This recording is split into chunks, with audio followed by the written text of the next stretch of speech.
I didn't write it. I swear to God I didn't write it. But my name changed on the page.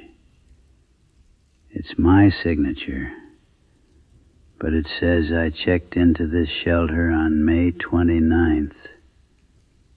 Today is only the 28th, and the pencil lead is still warm. It's coming back for the book. It's right outside the overhang. Settle in. Pull the blankets close and let the static fade as we journey into the deepest, unmapped hollows of the mountains. Welcome back to the Redacted archives. There is a particular kind of silence that lives only on high ridges, not the comfortable silence of an empty house, not the gentle silence of a sleeping neighborhood.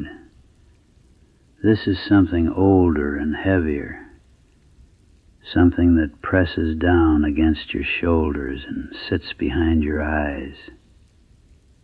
It is the silence of a mountain that has decided, quietly and without any announcement, that it no longer wishes to be observed.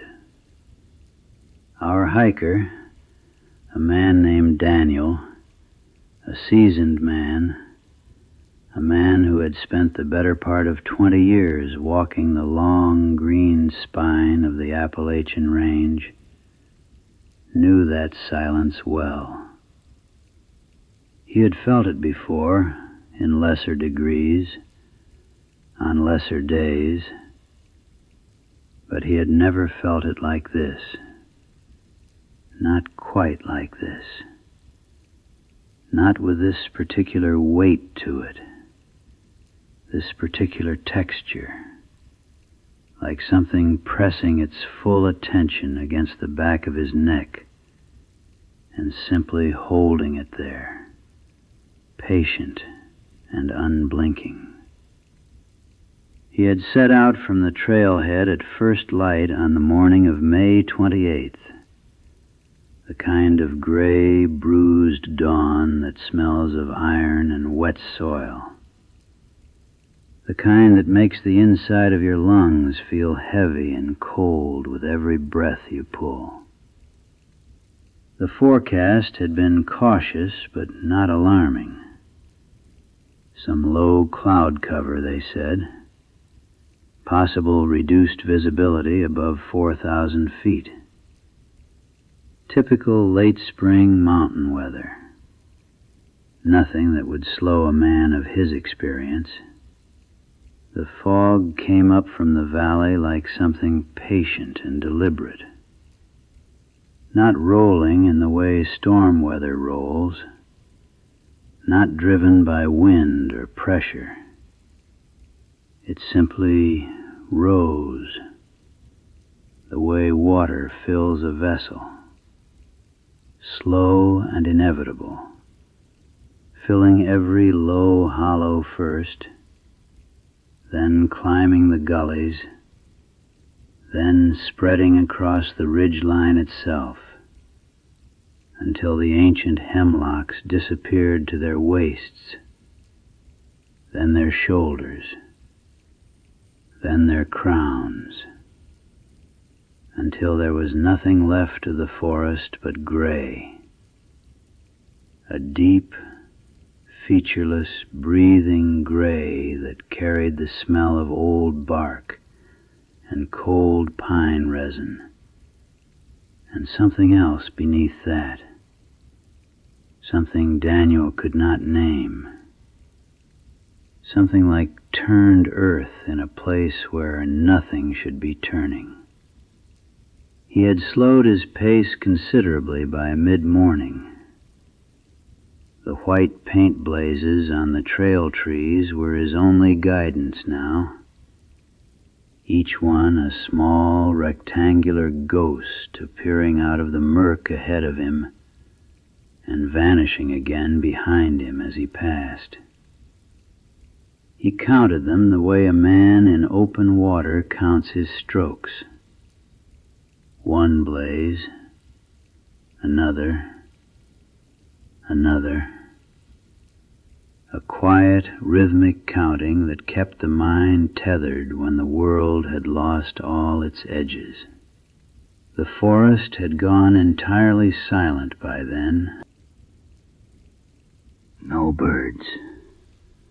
Not a single one. No insects. No rustle of small, unseen things in the underbrush. The only sound in the entire wide world was the dull, heavy thud of his own boots against the trail, the soft creak of his pack straps settling with each step, the faint, rhythmic swing of the carabiner clipped to his left shoulder strap, and the slow, almost thoughtful sound of his own breathing moving through the cold air and vanishing into the white.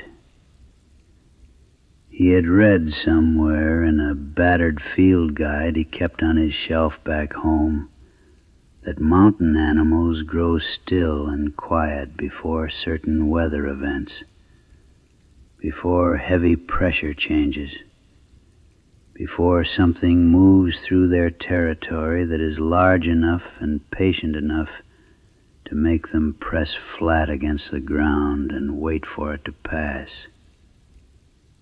He had never given that particular passage much thought. He thought about it now. He thought about it with considerable attention.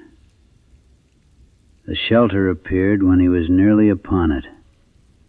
It materialized out of the white wall of fog the way old things materialize, gradually, without drama, but with a weight that the eye takes a moment to fully process. 3 weathered walls of gray-brown wood, silvered and softened by decades of mountain rain. A low, corrugated metal roof darkened with years of rain and pine pollen and the accumulated rust of 100 wet seasons. The open face looked out over what should have been a long, sweeping view of the valley below, but which was now nothing more than a flat, solid wall of absolute white. The shelter was perhaps 12 feet deep and 8 feet wide, just deep enough that a man could lie down in the dry interior and feel the cold air moving past the open mouth without it reaching him. Daniel stepped up under the overhang and shrugged his pack from his shoulders and let it settle against the back wall with a dull, heavy thump that seemed very loud in the silence. He stood for a moment at the open edge, one hand on the rough support post, the wood cold and faintly damp beneath his palm, the grain of it raised and splintered with age, and looked out into the fog. There was nothing to see. There was nothing out there at all, just the white, and the slow, almost breathing movement of it as it rolled past the shelter opening in long, patient pulses, as if the mountain itself were exhaling. He turned back to the interior.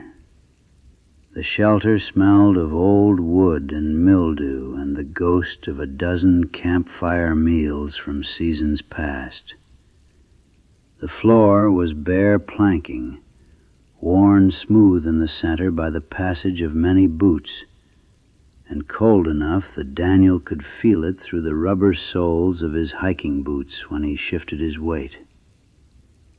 In the far left corner, fixed to the wooden wall by a loop of rusted wire at chest height, was the metal-capped PVC container, the standard trail register tube, a fixture of every AT shelter from Georgia to Maine.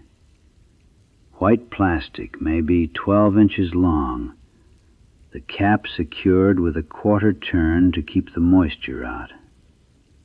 The wire holding it had bled a long brown streak of rust down the wood beneath it, like a very old and very slow wound. Daniel knew the rule of the register without having to think about it. Every serious hiker did. You signed in.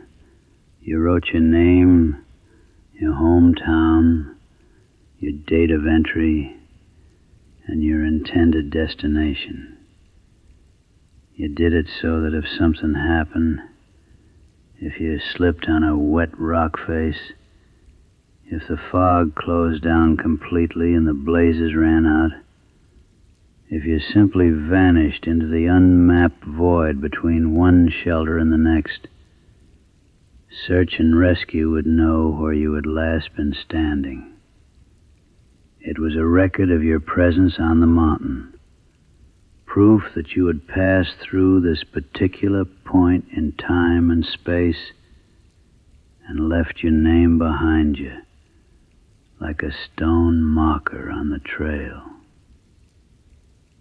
He crossed the shelter floor and worked the cap free with cold, stiffened fingers.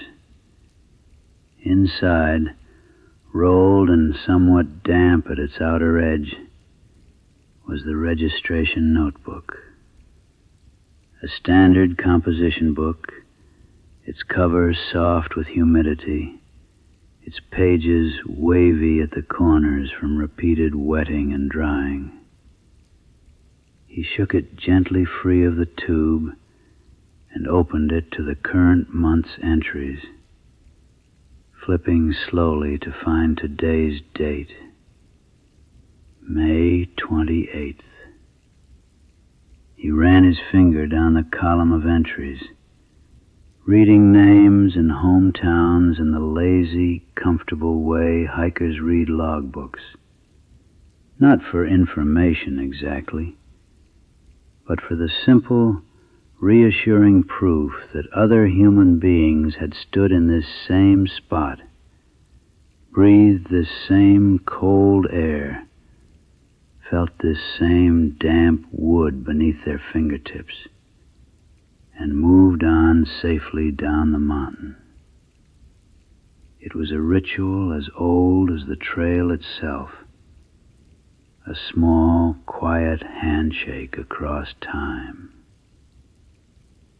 He found the most recent entry, and his fingers stopped. The handwriting above the blank line for his own entry was his. Not similar to his, not in the same general style, his. The particular cramped pressure of his capital letters, the way his lowercase e looped slightly too far to the left, the exact habitual way he wrote the name of the small Kentucky town where he'd been born and raised for 38 years. Every mark of it was his. The pressure of the graphite, the slight leftward lean he'd never fully corrected since childhood, the small habit he had of pressing harder on the downstroke of the letter D at the start of his name, so that first letter was always a shade darker than everything that followed it. It said his name, his full name, his hometown. And then, in the cramped margin beside it, a note he did not remember writing and could not have written because he had only just arrived. Shouldn't have looked back on the ridge. It's right behind me now. The date beside the entry was May 29th. Tomorrow. Daniel stood very still. His breathing had gone shallow and deliberate, the way breathing goes when the body is quietly deciding whether to act or stay absolutely motionless. The cold of the shelter floor came up through his boots. The damp smell of the notebook rose from the open pages. A single drop of condensation, loosened from some crack in the shelter roof above him, fell and struck the page directly atop the graphite of that final line, spreading it, smearing the period at the end of the word now into a soft gray bloom across the paper. The lead was still warm from the pencil. He understood then, in the slow, cold, descending way that true understanding sometimes arrives, that by standing here and reading it, by letting his eyes move across those words and confirm them, he had done something. He could not have said precisely what. He could not have explained the mechanism of it. But the understanding was absolute and physical, the way the understanding of a misstep on a cliff edge is absolute and physical. He had seen the entry. He had recognized it as his own. He had looked at tomorrow's date and known it for what it was. And by knowing it, by pressing his thumb to that wet page and feeling the warmth of fresh graphite against his skin, by standing in this shelter on May 28th and bearing silent witness to the record of May 29th, he had placed himself inside the timeline. He had closed something that might have otherwise remained open. He set the notebook very carefully on the shelter floor. And then, from somewhere out in the white, the sound began. It was not a loud sound. It was, in its way, almost gentle. A long, slow, rhythmic drag across the trail surface. The texture of it was the texture of dead branches, dozens of them lashed together, sweeping in a wide arc across the packed earth and loose stone of the mountain path. Like a broom, like something enormous sweeping the walk before a house of considerable size. Back and forth, slow and patient, left and then right, left and then right, each pass taking 4 or 5 full seconds to complete, followed by a pause of equal length, followed by the return stroke, followed by another pause. Utterly without urgency, utterly without hesitation, Daniel moved to the edge of the shelter and looked out into the fog. He could see the trail below the shelter platform where the path curved around the base of the ridge. Or rather, he could see where the trail had been, because the footprints he had made coming up that final approach, the deep, clear impressions of his boot soles in the soft earth, impressions that should have been plainly visible in the disturbed soil, were gone, smoothed away. The earth there was unbroken and clean, as if no one had walked it in a very long time, as if the trail had been tended, maintained, returned carefully to a state of perfect blankness. He watched as the sweeping moved closer. He could not see the source of it clearly. The fog was too complete, too absolute. But he could see the motion of it, the wide pendulum arc of something massive passing back and forth across the trail, erasing the path behind it as it came forward. And he could see, as it passed the nearest blaze tree on the left side of the trail, that the white paint rectangle that should have been there, that had been there, that he had seen there not 40 minutes ago, was gone as well. The bark beneath it was smooth and unmarked, as if the blaze had never been painted, as if no trail authority had ever taken a brush to this tree, as if he had never passed this way, as if there was no record anywhere on this mountain that Daniel had ever set foot on it at all.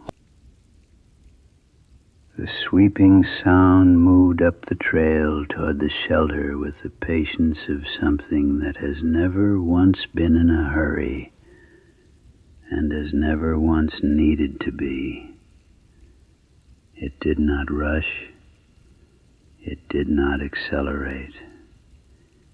Every slow arc of that massive broom was exactly as wide and exactly as deliberate as the one before it. There was a rhythm to it that was almost restful if you did not think carefully about what the rhythm meant. Left and then right. A pause of 4 or 5 seconds. Left, and then right again. And with every pass, the white of the fog at the shelter's open face seemed to deepen and thicken, the way smoke thickens in a sealed room, until the opening of the shelter felt less like a doorway and more like the face of a wall. The fog thickened at the shelter's open face until it was no longer fog but simply white, a total featureless white, the kind that makes the eye feel as if it has stopped functioning altogether, as if the optic nerve has sent its last signal and is now simply resting in the dark behind the skull. The shelter interior felt very small. The 3 wooden walls pressed in from behind, their grain rough and cold and faintly yielding where decades of moisture had softened the wood. The white pressed in from the front. And in the space between, Daniel stood without moving, without making a sound, with the smeared and dampened registration notebook open on the floor at his feet, and the rusted wire loop of the PVC container swaying very slightly in the cold, disturbed air. The sweeping stopped. It stopped directly at the edge of the wooden platform. Not on the platform, not at the tree line, at the exact seam where the mountain trail met the edge of the shelter floor, at the precise boundary between the mountain's territory and the small square of dry planking that a person might reasonably call shelter. The white fog in the open face of the shelter was perfectly still, and then a hand appeared in it, long, gray, the color of weathered fence posts and old pine bark and the flat stones that line a dry creek bed after a long summer. The knuckles were very large, and the fingers were very thin, and they moved with the slow, considered ease of something that has all the time there is, and has never once been asked to account for any of it. It did not reach for Daniel. It did not grab or claw or clutch. It simply extended into the frame of the shelter opening, and with one deliberate, unhurried tap of a single extended finger, it struck the side of the metal-capped PVC container where it hung on its rusted wire loop against the shelter wall.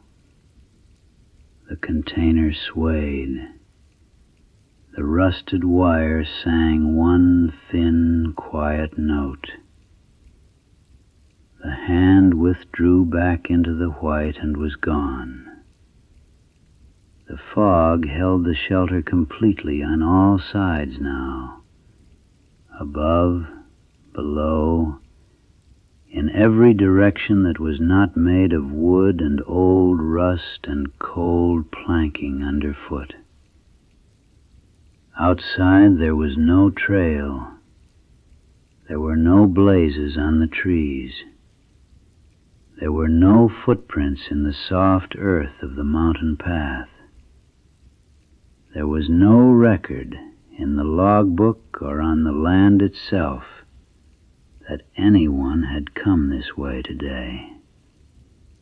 There was only one entry remaining in the damp composition book lying open on the shelter floor, written in a familiar, cramped hand, bearing tomorrow's date, with a margin note that had already been read, already been confirmed, already been pressed into the timeline by a pair of cold and frightened human hands that should not have touched it. And somewhere in the deep, unmapped white of the Appalachian ridge, the sweeping did not start again. It simply waited.